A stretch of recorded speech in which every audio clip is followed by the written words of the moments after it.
Welcome to Stand Up for Doctors. I'm your host, Kim Downey. Thank you very much for joining us.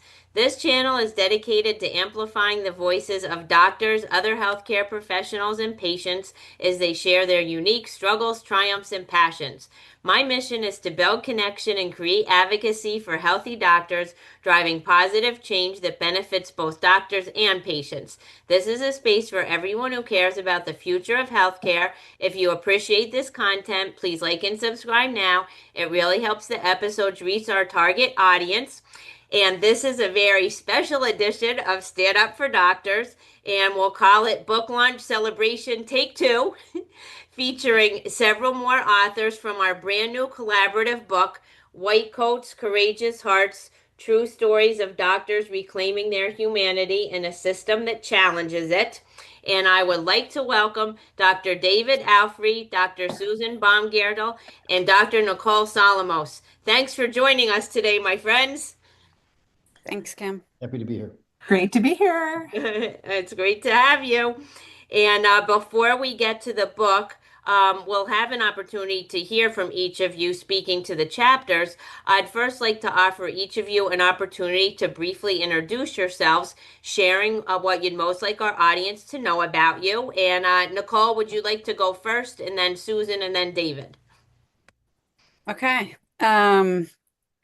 What I'd like the audience to know about me is what I'm talking about, right? Okay. So, yeah, I'm a physician. I guess I'm a mid-career physician. I'm about 20 years in, and so I've had of late some turmoil in my medical career. I trained in family medicine. That's my residency that I did training in. And then I did a sports medicine fellowship. And immediately after my sports medicine fellowship, I started working in the orthopedic world with orthopedic surgeons. And I've done that since, basically since I graduated fellowship. So I worked as a non-surgical orthopedics, but sports medicine was a focus. And so I worked for a practice for 18 years, and it was a private practice until the last year and a half. And then it was bought by a hospital. And I was pretty quickly devalued by that hospital system. Didn't meet my RVUs because I didn't have a busy schedule, which was a lot less busy than it had been in the past. So it just wasn't the spot for me. And I felt like I was almost forced to leave, shown the door, and I did leave. And I found a position in New York City. I live about an hour north of New York City, on a good day. And so it was just an awful experience. Although it was a private practice, I quickly learned that not all private practices are created equal. And it was very just really not what I could stand as far as my moral compass. And so I left very abruptly. And I didn't feel that I had another choice mentally. Was very taxing on me. So I did have a job. I did interview and accepted an offer at a practice, but it took them 5 months to onboard me. So I didn't work for 5 months. And that was really trying on me. You think you can get things going, and then I just couldn't. So I waited the 5 months, and I'm at a new practice, and it's currently a private practice, but we had a meeting last week, and we're being bought by a private equity company. So it's just interesting. I'm very happy there. I'm doing new things that I never thought I'd say I was happy with. Like, for instance, I am seeing spine patients 3 days a week. And I'm working a walk-in the other 2 days, a walk-in orthopedic clinic, which I actually enjoy much less, even though that's more along the sports medicine line. I'm actually enjoying seeing backs and necks, which is something that I never saw in my previous practice of 18 years. We specifically did not see backs and necks. So it's just something that I never would have expected to enjoy, but I do. So I think I said all of that because it's it's like what's front and center in my life. And as I just told you, I joined a private practice, but I had a feeling, I mean, this is just the way that everything is going lately, but I had a feeling that maybe something like this would happen, but we had the meeting and yeah, they've signed a letter of intent with a private equity company. I don't know how that's going to go for me, but I'm optimistic actually, because I am very happy there. So anyway, so other than that, other than being a physician, I did train as a life coach. I also have my personal training certificate. I'm very into fitness. I have a 16-year-old daughter. I'm married. And so I enjoy my time off. I like to be active, and so that's me in a nutshell. Well, thank you very much. I say all the time, every time a doctor shares their story, another doctor feels less alone, and we need to hear all of these stories. So I appreciate you sharing that, Nicole. And Susan, what would you like us to know about you? Oh, I thought you were going to finish that sentence with every time a doctor shares their story, Angel, the bell rings, Yeah. you know that phrase. Well, Yeah. gosh, I'll try and keep it short because I know we might be pressed for time. But before medicine, I was an architect. I went to medical school in the late 1980s, so a long time ago. Practiced for many years. I was an owner and shareholder of a very large multi-specialty physician-owned business with many doctors, which ultimately, after 25 years, the train was going to be wrecked. Partnered with a national health insurance company that shall go unnamed, but has been in the news many times. And yeah, I pivoted threw hand grenades as I left and reclaimed my sanity, reclaimed my creativity, and started my own business. And so for the past 4 years, my business has been flourishing, my MD advocate. And really, I help patients in Washington State as their consultant and as their advocate. But I also help colleagues across the country who are trying to pivot and kind of figure life out, and maybe mid-career, late career shifts. But, I wear many hats like almost all of us do. And along the way, I wrote a book, Menopause Menu. It was really just a blast to get that out in the universe. Still having fun with that. You have Oh, that is it? so Handy. wonderful. You have your copy. And, the website, I've just actually started to put some fresh life and energy into the website. So now people can sign up and they get emails from me. And so again, more information sharing. I just love to do that for free.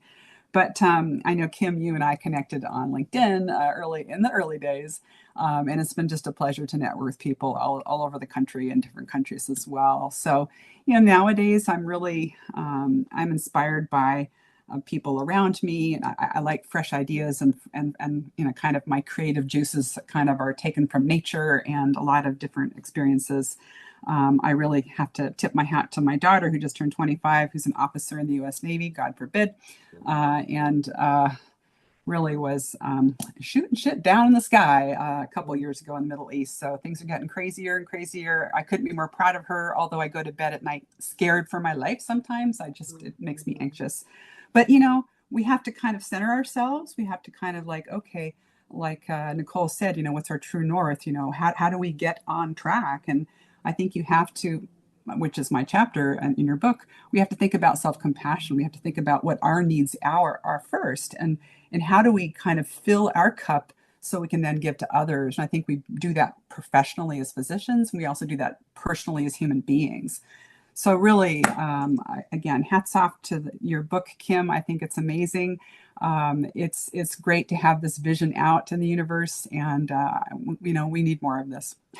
So thank you for sharing all of that. And of course, it's our book, it's our collaborative book. And I love all of these connections. And I got to see Dr. Bob Kornfeld writes a chapter in our book, and his band plays the opening music for my podcast. And last night we went to Long Island to hear them for the third time, his Chills and Thrills Blues Band. So I got to hear him play I call it my song. And he actually shared that he's going to be heading out in your direction, and you two will get to meet in person. So that's very exciting. And so, David, what would you like us to know about you? I think the thing to know about me is I feel like I'm the luckiest guy in the world. I ended up in a specialty I loved. I was a cardiac anesthesiologist for 36 years in private practice in Nashville, Tennessee. Worked in tertiary hospitals for 35 of those years, so a lot of sick patients and what I was trained to do. I also had my pain boards, so I did a lot of pain work early in my career. And I got to do all sorts of things that were a little bit unusual for someone in private practice. I was an oral board examiner for 20 years. I went on a bunch of medical missions. I had some inventions. Some great things happened. And then when I retired, I'm not even sure when I wrote it, why I wrote it. I wrote a book called Saving Grace, What Patients Teach Their Doctors About Life, Death, and the Balance in Between. Nobody had ever written a book about anesthesia, like what goes on. And after I was done with it, I think I realized I wrote it to tell my wife and daughters where I'd gone for 36 years.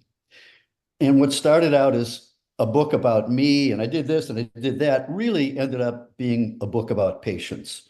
And I think that's why it's been received well. Nobody wants to hear about some anesthesiologist in Nashville, but the patients he took care of is another thing. So that's been a really meaningful experience. And that's how we met. And then I was honored to be, asked to do a chapter in your book. And I can't tell you how proud of you I am and how excited I am for you. Because I remember our first interaction, you asked me to read something that was very touching that you had written. Yeah, yeah. Well, thank you. Well, we might get to that in just a moment, and I'm just so happy to have you here. And you had sent me a copy of your book, and I lent it to a friend, and it has a little water damage, but it's special to me, because you wrote me a message Oh yeah. inside of it. So it's a beautiful book. And so, getting to our collaborative book, your chapter is in part two. Our book has three sections, and part two is unique roles, shared challenges. And as Dr. 𝗕𝗪𝗀 shares, he wrote the foreword that part two reveals both the individuality of our roles and the universality of our struggles, reminding us that identity and intersectionality matter deeply in how we experience medicine. And David, your specific chapter is titled "You Saved My Life: Challenges of Substance Use Disorder in Anesthesiologists." Highlighting risks for all doctors. And as you said, how I met you is I first met, Dr. 𝗕𝗪𝗀. And then once I connected with him, I'm like, oh my gosh, like doctors will talk to you when they don't have to. Like it was like something new to me, right? I had reached out to him and he actually responded. So I had found the Kevin MD site, and I think shortly after I had found Dr. Tony Avellino's book and reached out to him, then you had done a Kevin MD article about your book, and I thought it was so beautiful. I reached out to you, and I think you had someone managing your email or your social media. So I think the email went to somebody, but she forwarded it to you. And you wrote me like a beautiful long message back. And then we started communicating. And then I was in a book club at the time, and our book club read your book, and you Zoomed with us. And, they just loved you. And that was just so special. And yeah, so thank you. So you're one of my very, very earliest, like probably like my third, doctor connection in this space, and you all have a special place in my heart. And I was wondering if you would like to speak to how, because I remember when I reached out to you to write a chapter, since you already had written your own book, you were like, well, what am I going to write about in this chapter? And you had shared a few ideas with me. So if you'd like to share with our audience how you selected this topic and a little bit about it. Yeah, I selected the topic for a couple of reasons. First of all, substance use disorder, which is what we call it nowadays, is an occupational hazard for anesthesiologists in particular, because as one of my resident mates had said after he was confronted and he ended up leaving the specialty, he said, I was like a kid in a candy store. Because we have such access to the drugs that are misused and abused. So I wanted to write it for that reason. I've had many colleagues that have been in treatment, and going into treatment literally saved their lives. And then I had an episode with one of our nurse anesthetists where I had been in an intervention with him when he had come to work with us, and we got him into treatment. We came back to work. We never spoke of it, ever. One word. I just said, yeah, Keith, good to have you back. And then we were different hospitals. And 35 years later, I spent a year in the same hospital as Keith. And again, we never spoke of it. And it was a really emotional episode for me. And the last day when I was retiring, people were saying goodbye and so forth. And I was heading to the locker room, and there he stood. And we put our arms around each other. And we just sort of kind of hugged each other. And finally, he whispered in my ear, David, I want to thank you. You saved my life. And I realized that he was carrying that for 35 years, just the way I was, but we'd never spoken of it. And just one of the most powerful experiences in my life. So because of that and the occupational hazard, I thought, I'll write about that topic.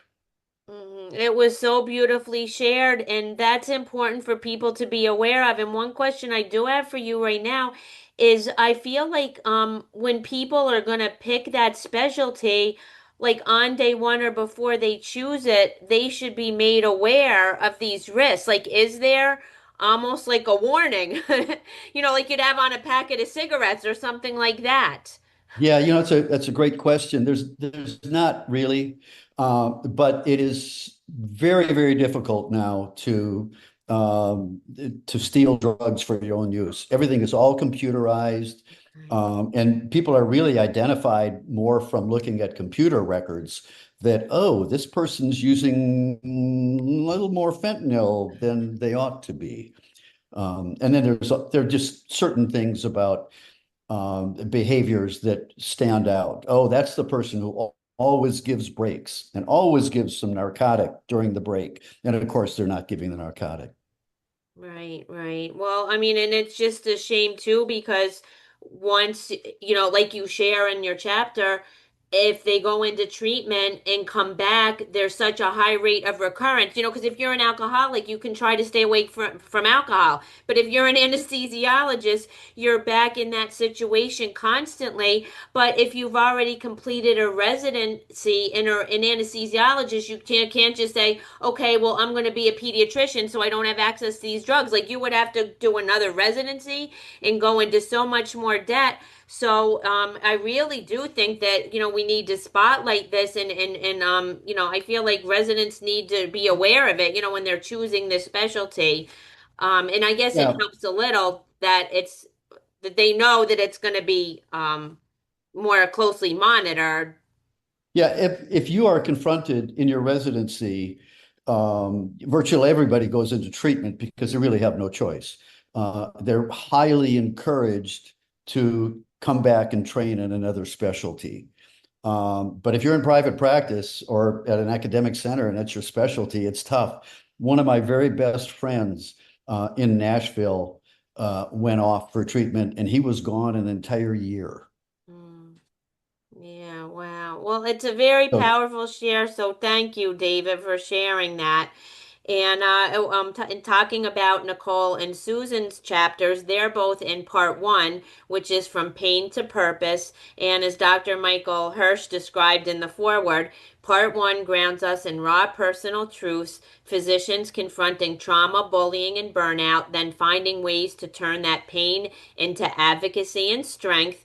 And Susan's chapter is titled Cultivating Physicians' Inner Wisdom, Blending Personal and Professional Transformations with Self-Compassion.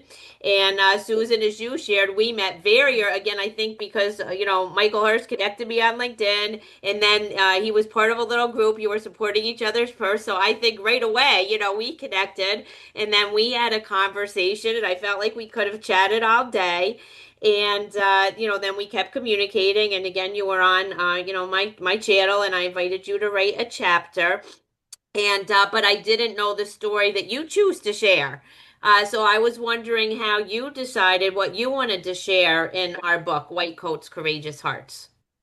Well, I think I pivoted from our actual podcast. I thought, there's a deeper message I think I wanted to get into, and I started the chapter off with kind of a flashback to the late 80s, early 90s, and on the rounds at the Veterans Hospital and admitting 22 patients at night, and you don't even have time to pee, and that was before Starbucks, so coffee was terrible and all that stuff. And basically, our attending physician was one of the national, actually international 𝐷𝑎𝑣𝑖𝑑 gurus of the day. In fact, he was one of the editors of Harrison's Principles of Internal Medicine, which every doc knows. That's like the Bible.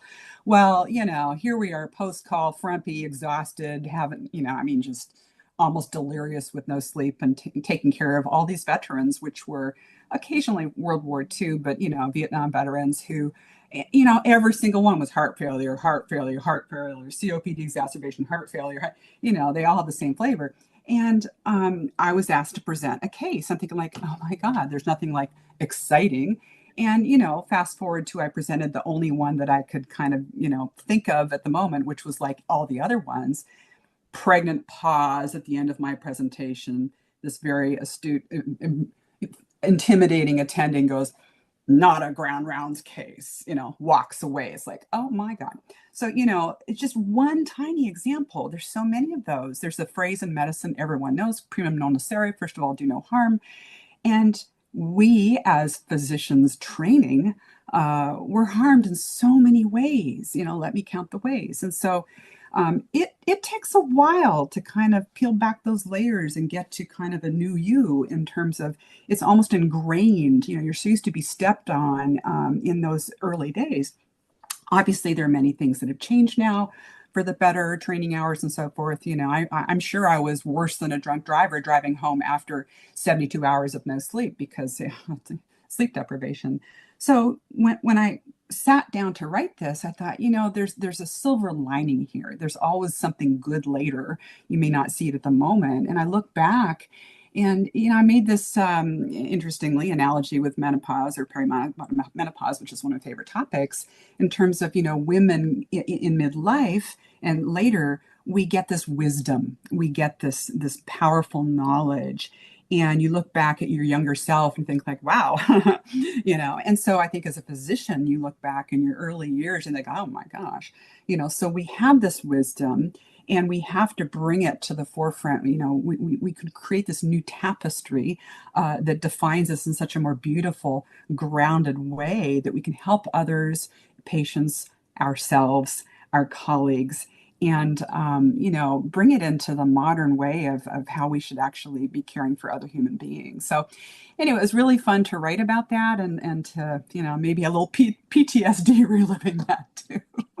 Yeah, for sure. And I feel like the culture of medicine has to change. As a physical therapist in training, we generally felt supported. And I've since asked my physical therapy, my other physical therapy friends, and there doesn't need to be shame and trauma from the attendings, from your supervisors, from your colleagues. And I have to say, it wasn't like that in PT school. And you can still be a good doctor without all of that. And you should all be supported. So I'm just sorry for all of your experiences because I've heard so many of them. I almost feel like I went to med school. It's exhausting. Like I almost feel like, or vicarious trauma, right? Through, what all the stories that you've all shared. But thank you again for sharing how you've moved forward and again, pain to purpose. And speaking to culture of medicine, Nicole's chapter is Doctors Are Human Too, The Untold Struggles of Physician Patients, which is another fascinating subject that, again, a lot of people, lay people walking around would, have no knowledge of. So, Nicole, would you like to share how you decided to write about that?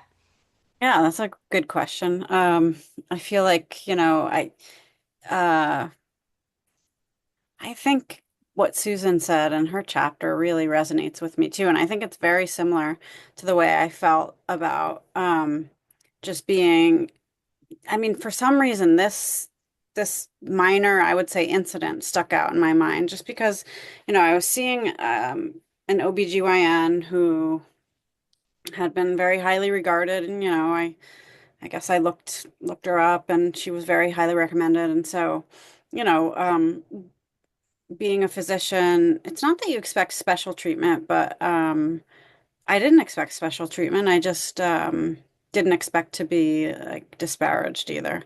And so for those that haven't read the chapter, it's the gist of it is that um, I guess it was the second time I was seeing this physician, and she had asked that I get records from my mother from a procedure that she had had that she thought may be relevant to my case, and I couldn't get them for whatever reason. I mean, I didn't live too far away, but it was far enough that I wasn't just going home all the time, going back to their house, I should say. So I didn't get the records, and her comment was, well, how would you feel if your patient did that to you? And I was like, I mean, like, if I was honest and I spoke up, I would have been like, well, I would understand, because it's years and years and years ago, and I don't live next door to my parents, something along those lines. Because I'm a very like down to earth person. I think that's good and bad. I talk to everyone at work. I'm very social with everyone, no matter what their position is at my practice. And so I'm just that person. And I think sometimes that's good and sometimes it's bad. And so I take exception to the fact that somebody would just treat anybody that way, and just, for something that I don't think was very relevant to my case. I mean, yeah, it would have given her some information about my mother and maybe, but so I just I did not like that feeling. I did not like being spoken down to. Um uh yeah. So that's how I chose it. And I've had situations just like Susan said, there's so many situations that you're in as a physician, as a resident physician, as a medical student, where you are just ripped apart, and by other doctors, So it's just this power struggle, it's this hierarchy, it's all the things that I think are wrong. Like you said, it's interesting to hear that you did not have that experience in physical therapy school. Um, it's very interesting. I've never asked a physical therapist about it, but I would think that there was some of that. But it's just, I guess it's just a doctor thing. So that's how I chose it. Well, thank you. And what you also share there is for like lay people that wouldn't realize. So when a doctor goes to see another doctor, that has extra challenges for the doctor as the doctor and the doctor as the patient, right? Because sometimes the doctor is thinking, oh, I better know everything. This patient is going to be judging me. But then the patient feels like, oh my gosh, I should know everything. And I'm afraid of asking a stupid question, right? So you go into a lot in there, and that's really important. And that's I think the beauty of this book is that doctors, when they read it, they're going to feel validated. They're going to see themselves in some of these chapters. And then patients, when they see it, there it's going to be raising awareness of the hidden struggles that doctors are facing. So that's why I think it is such a beautiful book. And it's written, for the layperson, but doctors will fully identify with it. And Nicole, of course, how we met is my first Kevin MD article was a tribute to my radiologist, and he's why I'm doing this work. My doctor, if anyone sees this that doesn't know me yet, I had an incredible radiologist, and he took his own life, and I felt a calling to support doctors. And when I shared my Kevin MD article, you commented on it and said that you were his patient too. And I was like, oh my gosh, because I've come up with I found the term disenfranchised grief. And that's what I was feeling because nobody in my life except my breast surgeon knew this radiologist. So I was fully alone in my grief. Nobody, because this was during the time of COVID. So none of my family went with me to the appointments. None of my friends or nobody knew him because this was actually across state lines. So then I reached out to you because I did an intro episode for my YouTube channel and I wanted to be able to tell my story to someone who hadn't heard it yet. So I gave you, we had a very brief phone call and I was like, would you be willing to listen to my story and record it? And you did. And thank you so much because that's actually the most watched. I don't know anything about SEO, so we're still working on more people being able to benefit from these episodes, but that's the most watched one. And I got to share my story to you. And then we recorded one after that where you got to share your story. So it's such a beautiful thing that it's doctors helping me help doctors. Bob Kornfeld plays the music for my podcast. Charity Hicks designed the logo. And there would be no book. This is your book, right? It's each of you, all of you. And we had a book launch celebration that 8 doctors were able to attend. And I'm going to record another episode with 3 or 4 more. But it's your book, it's our book, and doctors are helping me help doctors, and it's just really beautiful. So thank you for your guys are in my heart all of the time. So I know this time is going so fast. I wish we had like another hour. So in the last minute or so that we have, I'd like you each, if you had a parting word or two in 30 seconds or less, and how our listeners can get in touch with you. Susan, would you like to go first? Yeah, I love to hear and connect with anybody. They can go to my website, mymdadvocate.com, and they can see my email and my phone number, God forbid. And I'm all over LinkedIn. And of course, my free website, underline free, menopausemenu.com. Okay. Thank you very much. Nicole? So I am not cultivating my website at all lately. So I think the best and the only way that people are getting a hold of me now is on social media. So I am on Instagram. I am as Food Fit Doc. I'm on Facebook, the same. And also on LinkedIn under my name, Nicole Solomos. So that would be a great way to get in touch with me.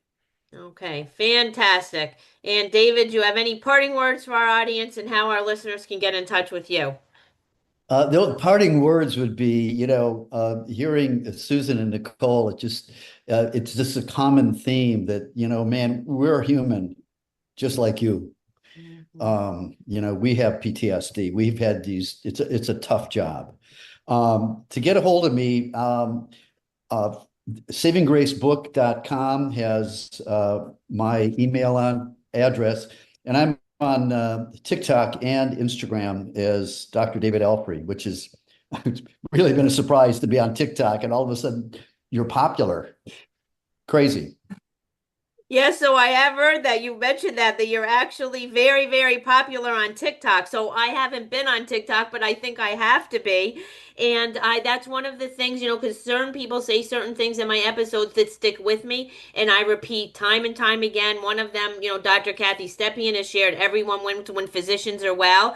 And then you shared in our episode as far as doctors being human too. And you said, I put my pants on the same way you do. And sometimes I've used that, to share that. And it's just so true. Like sometimes just simple words really are powerful. So David, I'm so glad that you got a chance to meet Susan and Nicole.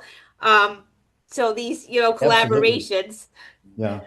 are just really beautiful. And I have what I would love to do is go around the country and have you all sign your own chapters, Ooh, or come to game me. on, game Yeah, because on. I'm having a I haven't like formally announced it, but I'm having a physician retreat in at the Edith Macy Conference Center in Briarcliff Manor, New York, Columbus Day weekend of 2026 for doctors only. So we could also, if either I'll come to you or you all can come to me, and We and we'll could have meet it. at Starbucks, you know. I mean, Yeah, we're yeah, like yeah, 25 exactly. minutes away. Exactly, right. A time of connection. So Nicole, yeah, I've been fortunate. Nicole and I met for coffee, and then I got to introduce Nicole to Dr. Beatrice Olson. And yeah, now Nicole and I might do, since she's local, a book signing here locally in Connecticut and or with Elect Kawam in New Jersey. So more great things to come. And so, as I end every episode, I always say in closing, to move the needle in healthcare, we all need to care about each other. We already know that doctors need to care about patients, patients need to care about doctors too. So, stand up, doctors, and let's stand up for doctors. Thank you. Here.